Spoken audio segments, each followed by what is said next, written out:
जय श्री कृष्ण। गीताधाम गुरुकुल में फिर से आपका स्वागत है। सब्जेक्ट कक्षा 6, सब्जेक्ट सामाजिक, और पाठ का नाम है हमारा अतीत और क्या, कब, कहाँ और कैसे। ये पाठ का नाम है, ठीक है। और आपको ज़्यादा से ज़्यादा स्टडी पर ध्यान देना है और साथ साथ में आपको अपनी कॉपी में क्वेश्चन करके वापस भेजना है। इसलिए मैं आपको ये क्वेश्चन भेज रहा हूँ।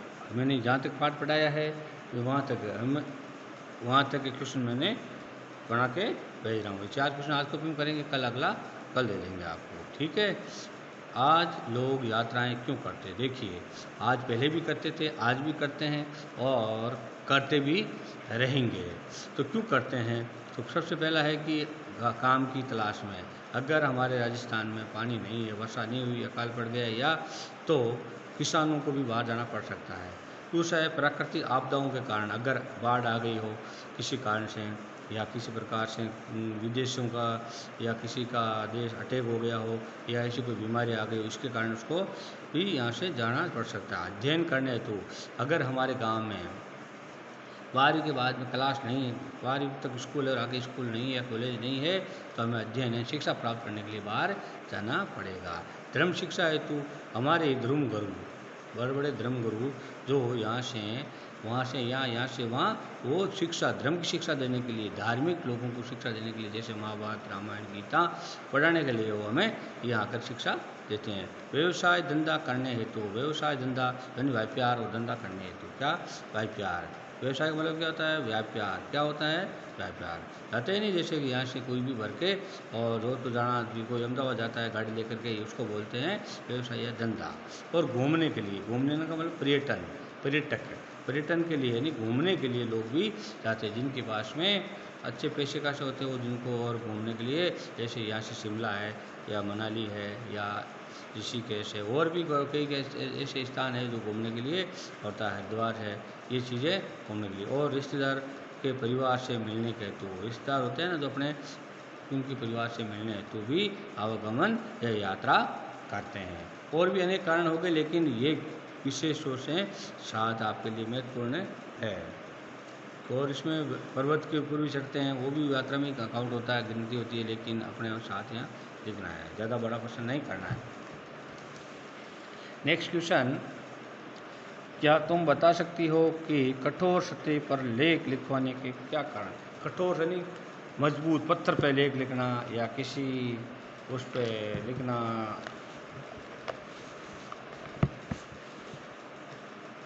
पत्थर पे लेख लिखना या किसी शिलालेख पर लिखना या ताम्र पत्र पर लिखना, उसको बोलते हैं कठोर चीज़ें। क्या होती है? कठोर चीज़ें, ठीक है। तो तुम बता सकते हो, इसलिए तो अपने ये प्रश्न किताब में दिया गया है और इसलिए हम उत्तर किताब में पढ़ सकते हो, लेकिन मैं आपको उत्तर लिख के भेज रहा हूँ। आपको याद करना है और कॉपी में भी करना है। कठोर सतह पर लेख लिखवाने के लाभ है, लेखों को खुली जगहों पर भी स्थापित किया जा सकता है। जैसे लेख लिख के और कहीं भी खुली जगह रख दिया, कोई प्रॉब्लम नहीं है। ये आसानी से ख़राब नहीं होते, इतने जल्दी ख़राब नहीं होते हैं, और वर्षा या पानी से मिटते नहीं है, यानी ख़त्म नहीं होते हैं। कितना भी पानी पड़ेगा, क्योंकि उस पर खुदाई करके बनाया जाता है, और हज़ारों वर्ष तक सुरक्षित बने रहते हैं, यानी कई साल तक, अनेक वर्षों तक वो सुरक्षित बनाए रहता है, ठीक है ना। यानी अनेक वर्षों, हज़ार वर्षों, लगभग अनेक वर्षों तक वो क्या रहता है? सुरक्षित रहता है। अब क्या इसमें बनाने में परेशानी क्या आती है, कठिनाई क्या आती है? कठोर सतह पर हर व्यक्ति नहीं लिख सकता, क्योंकि उसके लिए कुछ औजार चाहिए। कठोर सतह पर लिखने में समय ज़्यादा भी लगता है, समय भी ज़्यादा लगता है, क्योंकि उसको खोजना पड़ता है। इनको खोजने तथा लिखने के लिए नुकीले औजारों की आवश्यकता होती है। किसकी? नुकीले औजारों की। वो इतनी आसानी से नहीं मिलते हैं, यानी अब तो मिल जाते होंगे, लेकिन पहले समय में ये इतनी आसानी से नहीं मिलते थे। क्या नहीं मिलते थे? ये नहीं मिलते थे। अब आपको 2 तिथियाँ बताइए मैंने, 4700 वर्ष पूर्व और 2500 वर्ष पूर्व है। इनके लिए हम किस समूह का प्रयोग करेंगे? किस समूह का प्रयोग करेंगे? तो इसमें आपको उत्तर लिखा है मैंने, इनके लिए हम क्या करेंगे? BC, यानी BC मतलब ईस्वा पूर्व। क्या होता है? इनके लिए BC और ईसा पूर्व अक्षर का, किसका करेंगे, वीसी ईसा पूर्व अक्षर का प्रयोग करेंगे। जैसे जैसे आप बड़े हो जाओगे और इतिहास पढ़ोगे जिसमें आपका ये क्वेश्चन आगे ईसा पूर्व और ईसा से पहले ये चीज़ें आपको इतिहास में पढ़ने को मिलेगी। इसी प्रकृति ऋग्वेद लगभग कितना पुराना है, तो किताब के हिसाब से 3500 वर्ष पुराना है। चाहे कुछ भी कितना बताए, हजारों वर्ष लाखों वर्ष बताते हैं, लेकिन इसमें नहीं, सिर्फ किताब में ये लिखा है कि 3500 वर्ष पुराना है और अपने इसके हिसाब से ही आपको उत्तर देना है।